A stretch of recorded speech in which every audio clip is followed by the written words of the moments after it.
Buckingham Palace has announced the death of Queen Elizabeth II, the longest reigning monarch in British history. You might have heard the Queen is dead and the world is in mourning. Really quite surprised at how emotional I felt, actually. Sort of like a numb, empty feeling. Take down the bunting from the Jubilee, paint it black and, respectfully, hang it up again.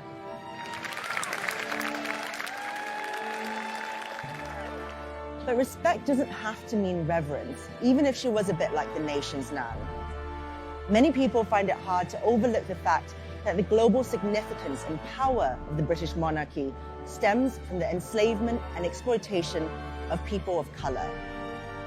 As the world remembers the most iconic moments from the reign of Queen Elizabeth II, it's important to give equal attention to the human cost that made it possible. Royal Empires of Dirt, a show about how British monarchs got rich at the expense of everyone else. In early 2021, an investigation found that the Queen successfully lobbied Parliament to keep her private wealth hidden from the public. But last year, Forbes estimated that the headline value of the royal family's holdings was worth more than $28 billion. That includes Buckingham Palace, the crown jewels, huge areas of land across the UK, and some prime London real estate. The late Queen and Prince Charles did pay some voluntarily, but the British monarch is exempt from paying most taxes, including inheritance tax. That means Charles inherits a $737 million private estate without paying the 40% tax rate that the rest of us commoners do.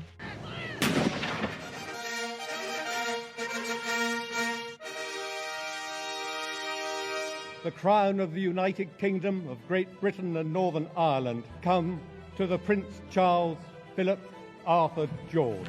I am deeply aware of this great inheritance and of the duties and heavy responsibilities which have now passed to me.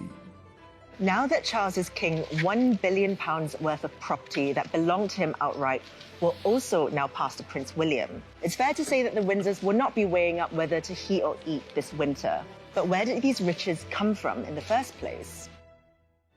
For it is the empire, which includes 1/4 of all the land and of all the peoples of the world, that gives to Britain its position as a first-class power. From the 16th century onwards, the British monarchy was central to the establishment, expansion, and maintenance of the British Empire, the largest the world has ever seen. One of the ways they amassed wealth and power was through the transatlantic slave trade, of which the royals were largely in favour. The 1562 journey of John Hawkins, the first English person known to have included enslaved Africans in his cargo, was approved by Queen Elizabeth I herself. After Britain invaded Jamaica in 1655, the Royal African Company was set up by royal charter under King Charles II.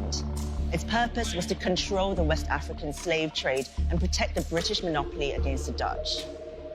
The RAC went on to transport more enslaved Africans to the Americas than any other single institution ever, lining the pockets of the Stuart monarchs. Many of those trafficked were branded with the initials DY, as in the Duke of York, who led the company and later became King James II.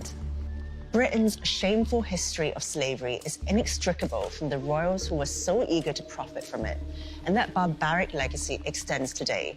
Historic royal residences like Kensington Palace and Hampton Court Palace that date back to the 17th century were, to some extent, funded by slavery.